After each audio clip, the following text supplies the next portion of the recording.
يا أيها الذين آمنوا اتقوا الله حق تقاته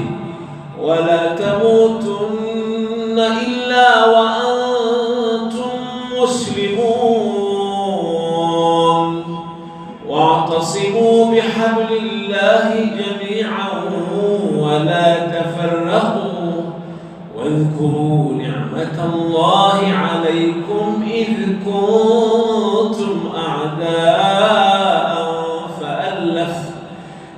كنتم أعداء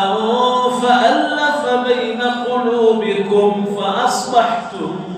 بنعمته إخوانا وكنتم على شفا حفرة من النار فأنقذكم منها كذلك يبين الله لكم آياته لعلكم تهتدون ولتكن منكم أمة يدعون إلى الخير ويأمرون بالمعروف وينهون عن المنكر وأولئك هم المفلحون ولا تكونوا كالذين تفرقوا واختلفوا من بعد ما جاءهم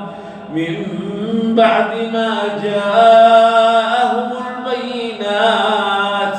وأولئك لهم عذاب عظيم